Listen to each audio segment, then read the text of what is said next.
नमस्कार दोस्तों, आज की कहानी है बुझी मोमबत्ती। एक पिता अपनी 4 वर्षीय बेटी मिली से बहुत प्रेम करता था। ऑफिस से लौटते वक्त वह रोज़ उसके लिए तरह तरह के खिलौने और खाने पीने की चीज़ें लाता था। बेटी भी अपने पिता से बहुत लगाव रखती थी और हमेशा अपनी तोतली आवाज़ में पापा पापा कहकर पुकारा करती थी। दिन अच्छे बीत रहे थे कि अचानक एक दिन मिली को बहुत तेज़ बुखार हुआ। सभी घबरा गए। वे दौड़े भागे डॉक्टर के पास गए, पर वहाँ ले जाते मिली की मृत्यु हो गई। परिवार पे तो मानो पहाड़ ही टूट पड़ा और पिता की हालत तो मृत व्यक्ति के समान हो गई।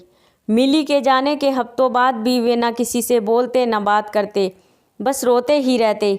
यहाँ तक कि उन्होंने ऑफिस जाना भी छोड़ दिया और घर से निकलना भी बंद कर दिया। आस पड़ोस के लोगों और रिश्तेदारों ने उन्हें समझाने की बहुत कोशिश की, पर वे किसी की ना सुनते। उनके मुख से बस एक ही शब्द निकलता, मिली।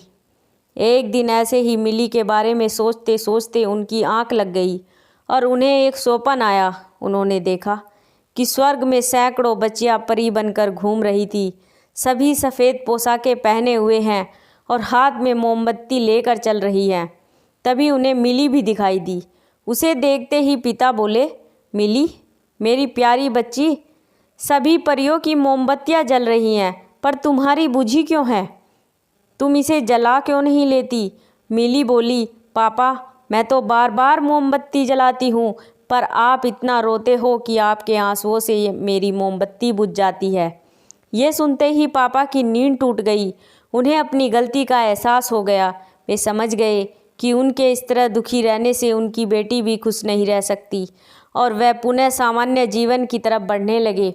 मित्रों, किसी करीबी के जाने का गम शब्दों से बयां नहीं किया जा सकता, पर कहीं ना कहीं हमें अपने आप को मजबूत करना होता है और अपनी जिम्मेदारियों को निभाना होता है, और शायद ऐसा करना ही मरने वाले की आत्मा को शांति देता है। इसमें कोई संदेह नहीं कि जो हमसे प्रेम करते हैं वे हमें खुशी देखना चाहते हैं, अपने जाने के बाद भी।